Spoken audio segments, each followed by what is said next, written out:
بسم الله الرحمن الرحيم الحمد لله رب العالمين والصلاة والسلام على أشرف الأنبياء والمرسلين وعلى آله وصحبه أجمعين. السلام عليكم ورحمة الله وبركاته. إجا كبجمتوتا في جالتمتوتا وبليان إسلاما قبين arabiffaa naannoo qubee 28 mee fakkeenyaaf 1 2 3 4 5 6 7 8 9 10 11 12 13 14 15 16 17 18 jedha alif yeroo lama waan fideefi 28 jechuudha.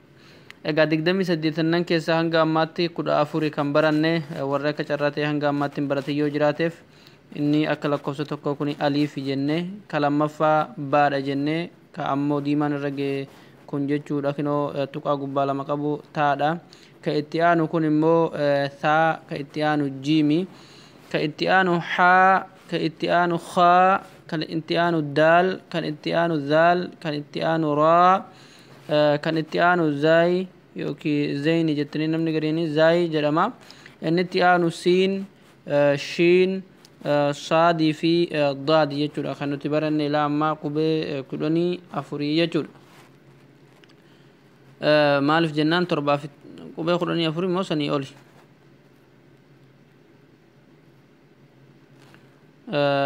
sanii oli naannoo qubee 15 yookiin naannoo san ta'uu danda'a. almuhimmi har'aan tana kan barannu xaa irraa kaafnee hanga kaafiitti jechuudha. ayyama rabbiitiin baruu qubee afaan arabiffaa kan xumurru tahaa jechuudha. egaa xaa jechuun kinoo kana fakkaatti tuqaa waa tokko kan hin qabnedha. dhaa jechuun kan tuqaa gubbaa tokko oliin tokko qabdu kan xaa fakkaattutu dhaa jedhamti. tuni xaadha, tuni dhaadha. kuni ayni jedhama. tuqaa kan hin qabne mataarra kana fakkaatu kana kun immoo gayni jedhama ka tuqaa mataarra qabu jechuudha. kun immoo faa jedhama. faa jedhama jechuudha. kun faa, kuni qaaf jedhama ka tuqaa lama mataarraa qabu faan takka qofaa qaba. kun immoo kaaf jedhama jechuudha. egaa namoonni tokko tokko kan ingiliffaa barreeffama ingiliffaa jalaa qabu waan sinitti hin tollee fi qulqulluu kana siniif fide.